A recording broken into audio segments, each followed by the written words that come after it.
Carrying on our journey through the different types of intervals that we might find in music, let's have a look at thirds. Thirds. And say we were to start on a C. Perhaps you can work out the letter name that would complete this interval of a third.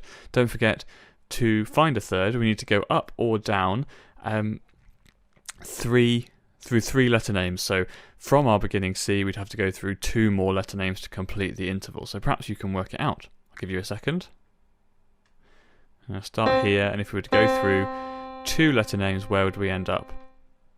Here's number 1, here's C, here's number 2, here's D, here's number 3, here's E. So a third up from C is likely to be an E. And we could do the same in the opposite direction. So here's our C. Say we wanted to go down 2 letter names, so that we've travelled through 3 different letter names from the top to the bottom.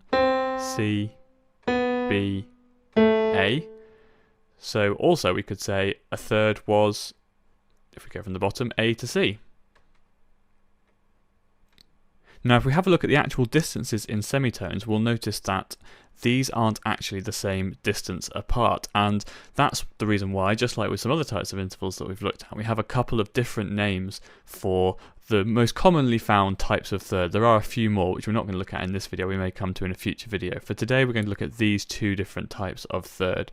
We know we're dealing with a third because we've used 3 letter names from the bottom to the top, and we can work out which type of third they are by counting the number of semitones. So here we are on C, we're going to count up in semitones up to our E. So 1, 2, 3, 4.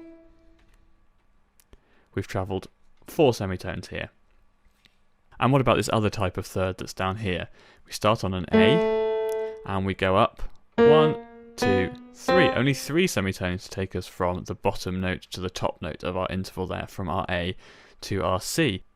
And so that's the way we can tell the difference between the 2 types of thirds that we're going to find most often in music. And what do we call these 2 different types of thirds? Well, this one here, which is slightly larger, it's got 4 semitones from the bottom note to the top note, is called a major third.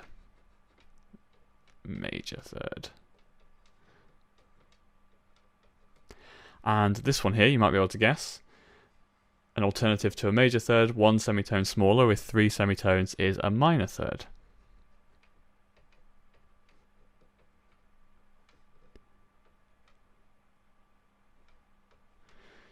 Now it's interesting we talk about major and minor thirds because we've heard the ideas of major and minor before when we were learning about scales, and it's not a coincidence that we use this terminology, because if we think about a scale, we're going to find these intervals between the first and the third note in 2 different types of scale. In a major scale, the distance in an interval, the interval between the first and third notes of a major scale, will be this major third. And in a minor scale, any minor scale, whether it's a natural minor scale or a harmonic minor scale or a melodic minor scale, the interval between the first and third notes in those scales will be a minor third. So that's the first and third of the major scale. Will give you a major third, and the distance between the first and third degrees of a minor scale will give you a minor third. And let's just check that out to prove that it's not a trick. Start off with an easy one. Let's look at this note here, which is a G, and let's try and find a note a major third up from this G. And to do that, all we need to do is count up 4 semitones. 1, 2, 3, 4. That gets us to B, and together we'll hear that familiar sound of a major third. And if we remember our G major scale, the way that started,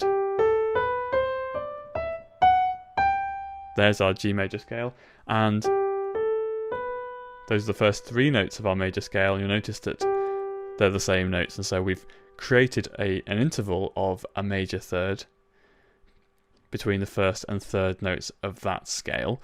And say we're looking at something a bit different. Say we wanted to go downwards from this G, and we wanted to find a minor third below this G, we'd need to count down 3 semitones instead of 4, because the minor third is 1 semitone smaller in size than a major third. So let's do that. 1, 2, 3. That gives us an E. So if we play them together, we get that sound, which is the sound of a minor third. And let's have a look at E minor, because that should theoretically contain this interval between the first and third scale degrees, and it does, because E minor, depending on, doesn't matter at all which flavour of E minor you use, it always starts like this.